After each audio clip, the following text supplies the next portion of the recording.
Guys, Jordan 1 Dior Low. So, dream shoe came true. Hard work pays off indeed. So, check natin yung box. So, it comes with a special box from Dior Hong Kong. Okay, so check natin yung gilid niya. It has a receipt from Dior and the taglines, sizing. Open natin.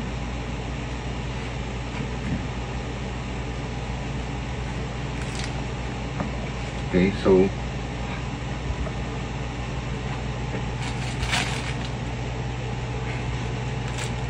the box, ang ganda mismong bag.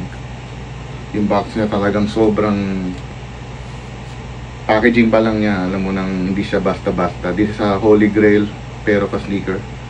So it comes with the extra insole. So extra insole siya, just in case gusto mong palitan. Talagang leather pa lang niya, diba? Then meron siyang mga mini duffel bags. Tingnan natin yung laman.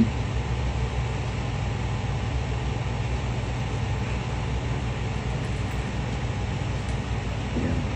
Here we go. May keychain. Keychain ba ito? Jumpman logo ng keychain. Jordan Jumpman logo.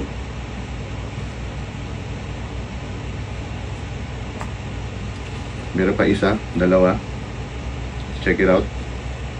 Oh, extra laces. See that? Extra laces. Then another one. Ang dami niyang mga inclusion. So, yeah. Ayan. Wings logo. Keychain. Wings logo. So, if napapansin nyo, naka-gloves ako kasi hindi naman to basta-basta shoe. Not anyone can get this. So, yeah. Meron siyang duffel bag for the pair. I think dalawa ito. Meron sa loob na isa. So, Air Dior. There you go. Air Dior. Okay. Put that aside. So, ito na. O-open na natin yung pair for you guys to see.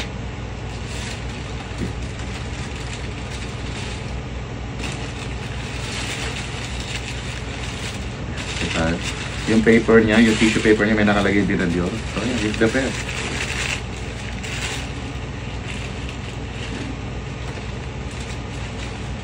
It comes with the Dior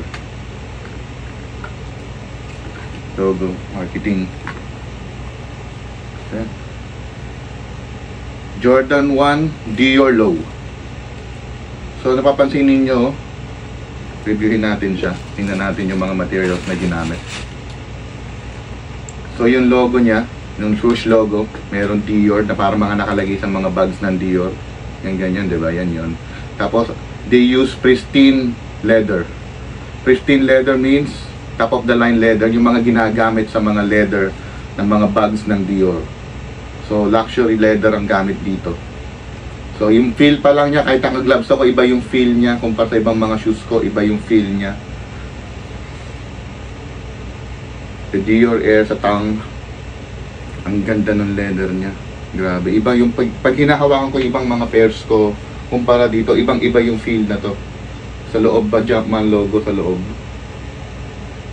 Then dito, yung logo niya, sobrang iba yung pagkagawa ng Air Dior logo sa may likod. Tapos dito may stitching niya, yung stitchings niya sobrang talagang pulido. Then, oo nga pala, ang produce ng Jordan 1 Lows na Dior ay out of 8,500 pairs. Zoom in mo. Yan. So, this is number 394 out of 8,500 pairs only all over the world. Hindi na siya magre-restock. Okay? So, yung ilalim niya, yung outsole is translucent. Dior nakalagay. Translucent yan. Then meron pa siyang parang sizing dito. Yung kabila, I believe is iba. Yes. So, Air Dior Wingman, the Wings logo. Yun. So, magkaiba yung translucent outsole niya. Then meron din siya ulit kasamang duffel bag sa loob. So yan. Finally, my holy grail.